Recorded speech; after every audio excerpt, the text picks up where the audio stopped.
although the national government consistently sought to acquire Indian lands by both treaties and force. The Indian nations with whom it dealt used traders, agents, and the military for their own advantages, and they too pursued their own policies toward the Europeans and Anglo-Americans. By so doing, they made their own decisions and took responsibility for their own affairs, and did not merely react as backward, warlike, or culturally deprived people when confronted with a supposedly superior civilization. This book, then, is the story of conflict and cooperation between Indians and whites in areas that both claimed. It is also the story of cause and consequence, because the actions of Indians and whites had meaning for the present and future.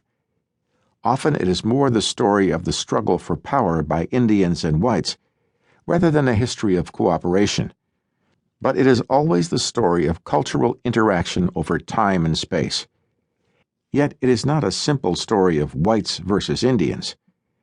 Indian culture was too complex for the creation of a monolithic force to prevent the acquisition, if not seizure, of Indian lands. Just as the Spanish, French, British, and Americans formulated and executed different policies for dealing with the Indian nations within the territory that each claimed, the Indian nations also had different policies or plans for not only dealing with the Europeans and Americans, but also for dealing with each other. Frequently, the Indians, such as the Creeks, Comanches, and Potawatomis, acted more independent than unified, but their actions always reflected their own economic and political needs, as well as cultural traditions. But those actions invariably were designed to deal with other Indian and white nations to their own advantage. Indians and whites, then, constantly calculated how best to deal with the other to get what they wanted: trade, land, war, or peace.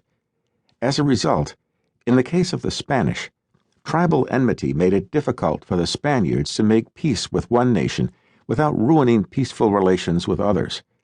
Such is in the case of the enmity between the Comanches and Apaches.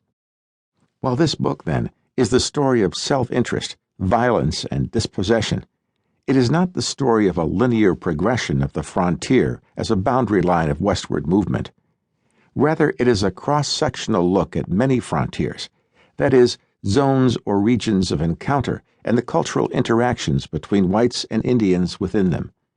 In other words, this is the study of Indian and white interactions, at the same time in several frontier areas where Indian societies occupy the region, usually for several generations, and where Europeans and Anglo-Americans intruded to control trade and land for the purpose of expansion and empire. Ultimately, it is the story of conflict and eventual conquest, although that outcome was never predetermined. Consequently, this is a study of Indian and white relations based on the multi-sided negotiations of each for influence, domination, and control of regions that are nothing less than simultaneous frontiers in what is now the continental United States.